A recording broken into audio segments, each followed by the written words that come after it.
So what we're going to talk about today at the Rama Institute in New York City. Isn't it great to be in New York City? How many people don't live here? Isn't it fun coming into New York City? Once you get, past the airport part and all that part, but you get into the city, there's such an energy here. It's fantastic.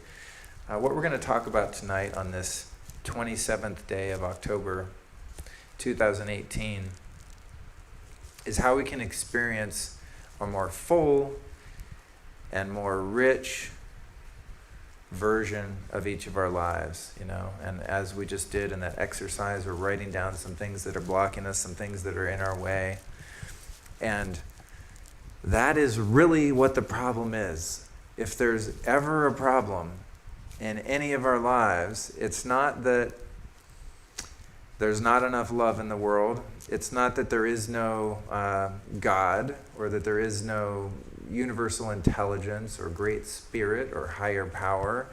It's that there's things in my being that block me from having that experience, period. What those things are vary from moment to moment and during the different seasons of life. I talked to a friend of mine a couple hours ago in LA. I don't answer my phone. I'm one of those people. I don't do phones.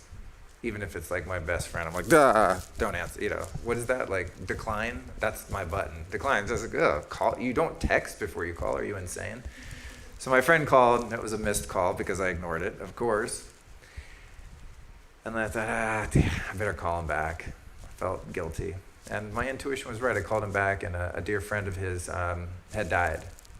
A friend of his that was terribly disabled for a long, long time in a wheelchair and all that. And he, had a complication, went in the hospital, supposed to be fixed, came out. Mom found the guy, probably in his 30s, dead. He's just gone, peaced out. And so my friend David was just devastated. And, he said, I'm doing my best to know that there's a reason for everything, and that, he's not suffering anymore, and all of the things that you think you're supposed to think and feel and in order to contextualize pain. And so in the moment when I was speaking to him, hey, by the way, that iPad is a little bit crooked. It needs to go down on that side about half an inch.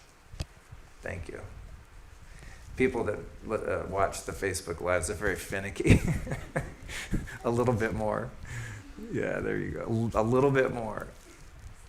I did one a couple days ago, or maybe was that yesterday? Anyway, my mic broke when I do the live streaming on my, on the Facebook iPad there, and the mic had broken, and people were like, this sucks, you can't hear. I'm like, what am I going to do? I'm doing an interview.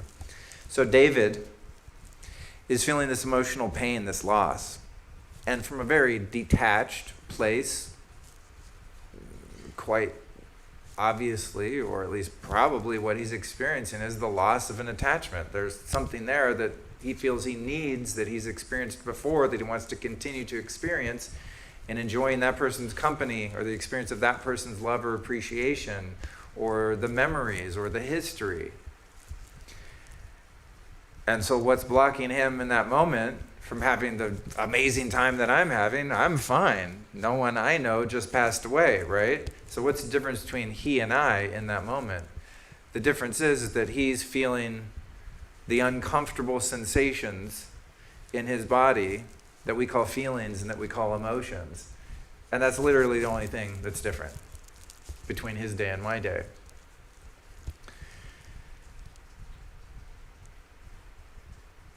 Because no matter how you try to intellectually wrap your head around something that devastating, there's no way to avoid the feeling. And going through the feeling is the fastest way to get past the feeling. And so oftentimes, humans like me spend a lot of time and energy avoiding just having an uncomfortable sensation in my body. Because something sad happened, or because I've lost something from my grasp.